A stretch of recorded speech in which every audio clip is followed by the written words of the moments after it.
share ko sa inyo yung mga bagay na dadalhin ko for 2 or 3 day bikepacking trip. Ito yung one person tent ko from Nature Hike. So dito na yung kanyang mismong tent, yung pinaka tent cover. Ito yung pinaka ground sheet niya. Ito yung mga pegs, emergency insulator, martilyo. Pwedeng hindi na to dalhin. Jacket and inflatable mattress, yung hinihipan, higaan mo sa loob ng tent. Ito nga pala, ocean pack. Sabi nila fake kasi binili ko sa Divisoria ito. Parang may singaw nga to nung ginamit ko siya sa handlebar. Nagbike ako somewhere tapos nakaseal siya pero sumisingaw yung hangin sa loob. Pero hindi naman tayo lulublob sa tubig. So okay lang na may singaw as long as may tent cover.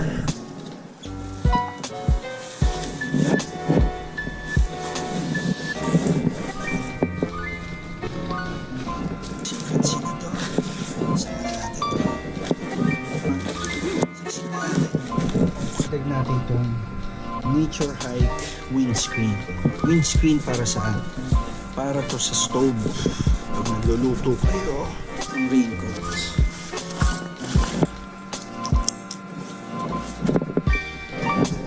That's number 1. Continue natin yung pagpapak natin. Hindi yung papak na pagkain. Ang second na ipapak natin ay yung damit. 2 or 3 days na biyahe, bikepacking. Meron ako ditong salsa dry bag. Ano to? Siguradong walang tagos. May gamahan lang. Pero pwede kayong bumili ng mas murang dry bag. Meron yung base camp yata or Sandugo. Nakalimutan ko na. Alam ko base camp. Tapos meron din nung ocean pack sa Mega Mall or sa ibang mall. Try nyo rin muna yung Divisoria. Pero huwag nyong panlulublob ng tubig. Marami nagsabi sa akin na di daw siya totally waterproof. Ito na yung babalot natin. Ito yung susuot ko. Pag bumiyahe ako, diretso sa bus, siniwalay ko na isusuot ko. Medyas, panyo. Pa-cover ko lang talaga ito na mukha pag matutulog. Bimpo, panyo ulit. Yung face kerchief. Dahil sobrang pawisin ako. T-shirt, short. Isang cycling short. Pack natin isang cycling, isang short pagtulog, isang t-shirt, dalawang t-shirt pala, puro dry fit ang dalawa. May dala rin akong dalawang extra face towel, isang extra na medyas, isang boxer shorts na tuyo, pagtulog din.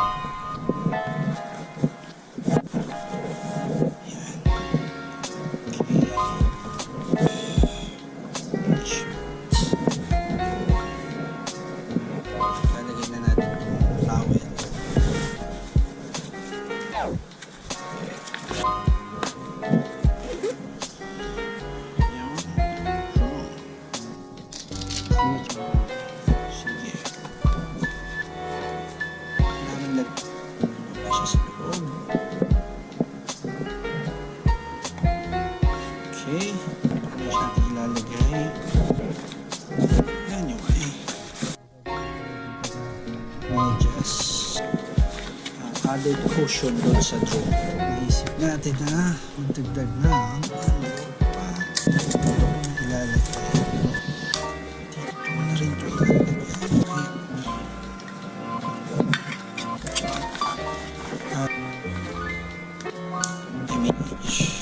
Okay, yan na. Third nating impake yung lalagyan natin sa frame bag. Okay, unahin na natin yung pinaka ilalim. Ito, dagdag parang tali ito. Spare tire na pang patch or panali or pang bed pump. Adapter niya. Pang presta. First aid sa aming betadine, alcohol,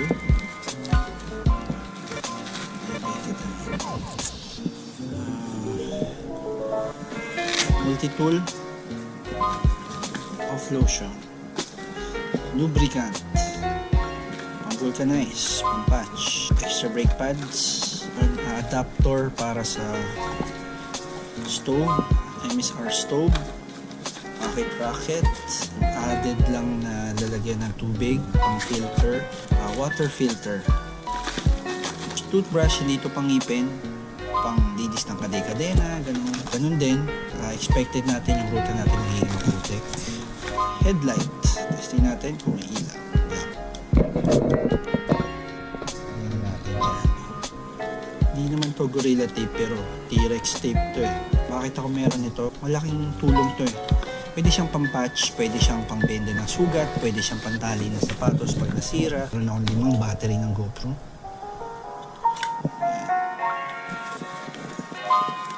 Maganda yung triangle battery.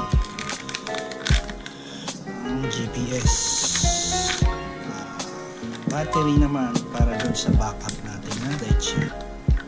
Pero pag nilagyan mo siya nito, so dalawa yung, well, tatlo yung isa yung secret packet. Ito pang GoPro to eh. Parang sponge, parang pinifilter niya yung tunog ng hangin.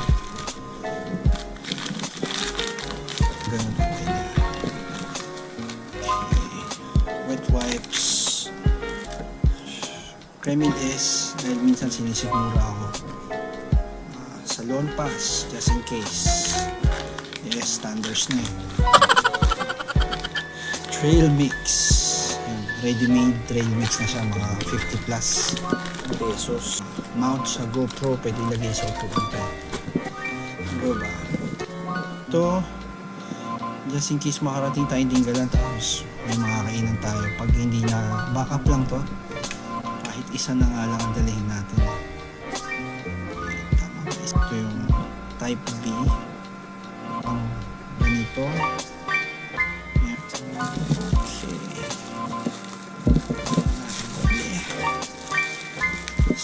Dahil backup. Ito ko maraming backup. Mas maganda na yung, hindi naman sobra-sobra yung backup natin, pero pang document kasi important yung mga mount. Okay, 11. Okay, meron pa tayong bag, yung ating capture bag. Ito waterproof to by Rockproof.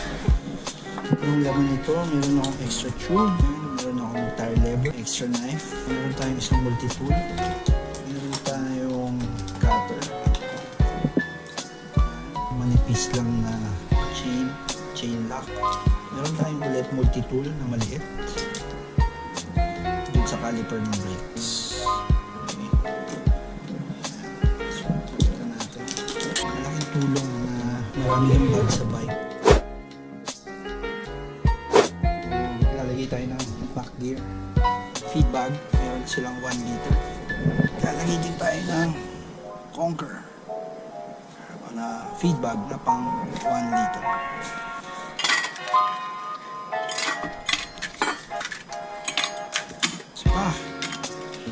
So, ito yan. Sarap niyan, malamig.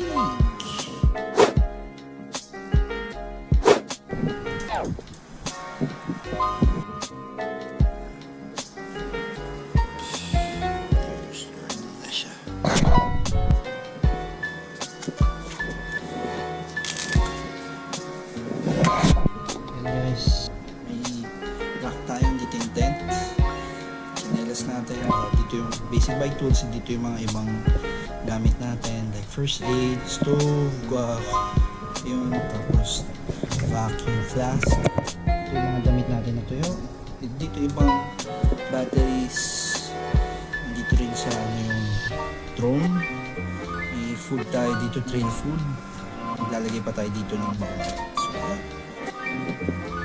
yung setup natin for 2 to 3 days bike trip na hindi naman mataas masyado elevation.